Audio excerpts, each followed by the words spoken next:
greater flamingos. They come from Australia. Then we have one Chilean flamingo. Where are you? Okay. He's got yellow legs and I don't know where he's at. He's out there. No, I'll find him at some point. So he's our one Chilean flamingo. He has yellow legs. Then we have our most iconic, the most memorable, the most well-known, which is the American Caribbean flamingo. Right here like Mr. James. They are bright pink birds. Now, these guys can live up to 80 years old in captivity. Out in the wild, you're always going to have that because in the wild they don't have a vet that's James. I know. Can you show? Are you trying to show off for that? Thank you. Oh, thank you. So, with these guys out in the wild, it's only going to be about 20, maybe 18 to 20 years old because they don't have a vet going out to look at them. Also, if they get injured or get any sickness, it's a lot harder to treat them. Now, whereas these guys on the pond were all hand-raised, so they're used to us and we can treat them if we need to. In fact, one of our flamingos, his name is Pinky, he has arthritis, and I don't know where he's at right now. But he has to be medicated every day, so he gets very well taken care of. But the longest living flamingo was an 83-year-old flamingo at the Australian Zoo. So they do live for a very long time.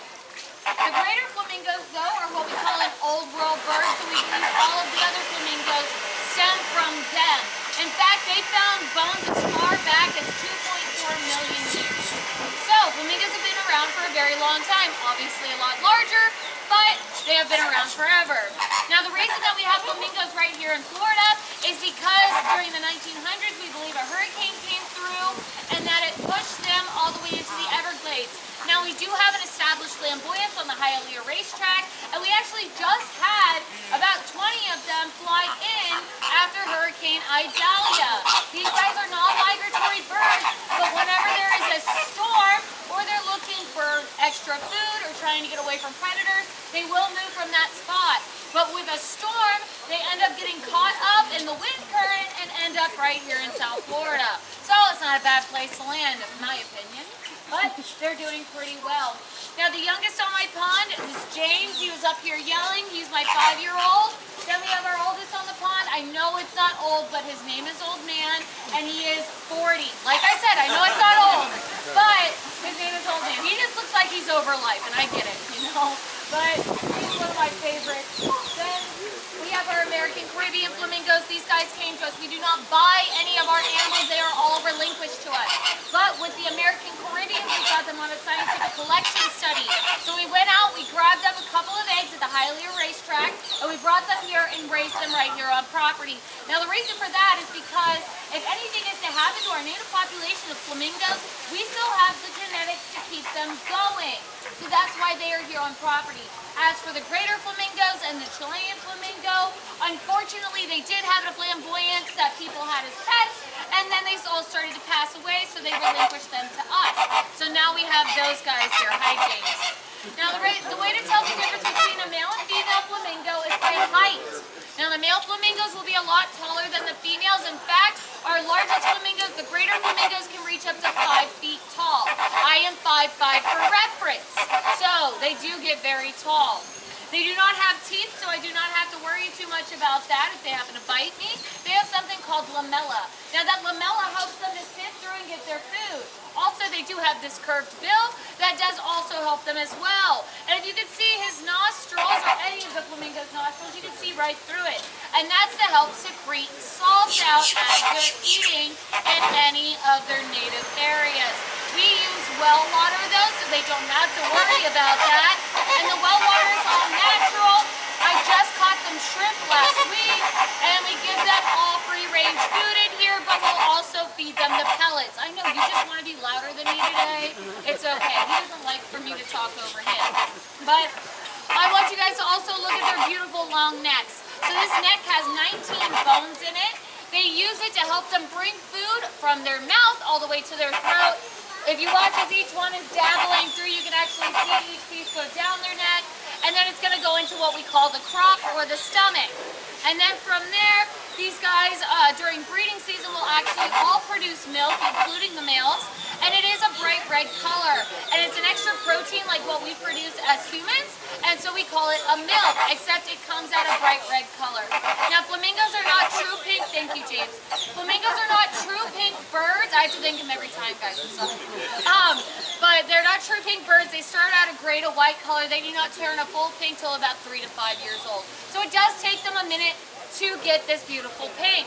But breeding age is 5 years old. So James, hopefully this season we will have eggs, and he'll produce with a girl. I don't know. He's been into ducks recently, so I don't know what his deal is.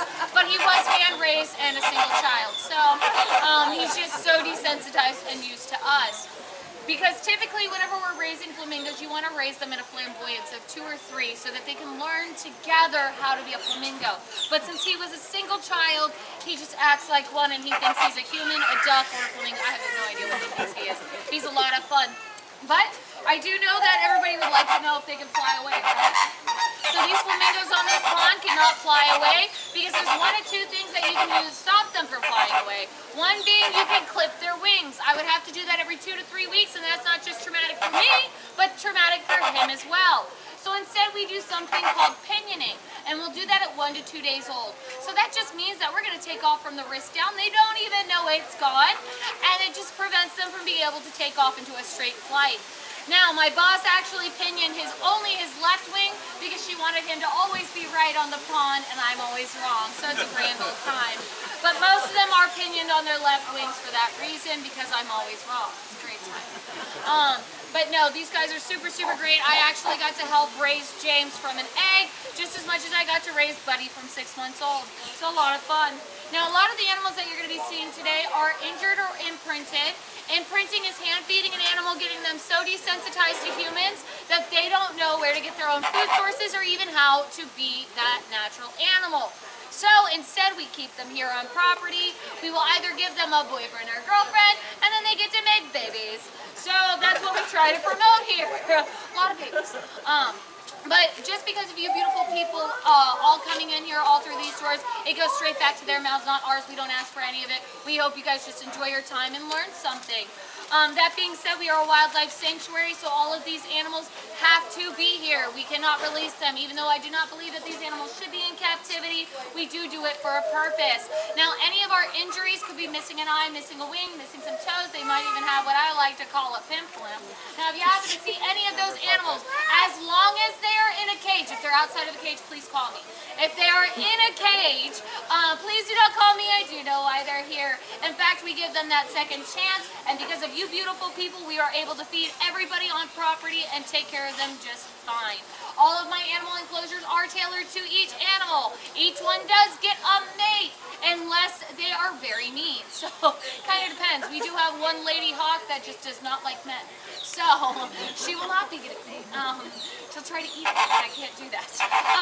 But so we do try to take care of everybody. All of the animals that you see bebopping around on property, including our American white ibis, our anahingos, our little greens, and all of the other free-roaming animals that we have out here, we do give them that second chance. We do feed them. We do, thank you, James. We do take care of them to make sure that they are all well fed. And instead of hurting any of our invasive species, we do not do that. We just take away the eggs. So we're not allowing the next generation to come, but we are not hurting the animals that are already here. So I do want to say thank you. Because of you guys, we rescued over 1,600 patients last year, released over 750 birds back out into the wild, and then that does not even include the ones that we born and bred here that we were able to release later on as well. So thank you guys for coming out at 2:30. In the next 19 minutes, there will be an otter talk. That will be down that way, over the bridge. Keep walking past turtles and tortoises until you hit a wall.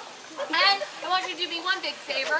Whenever you see my friend Olivia, I want you to ask her to show you how the otters do their potty dance. Make her work for her money. I greatly appreciate it. So thank you guys for coming out today and supporting Flamingo Gardens. I hope you guys have a great rest of your day.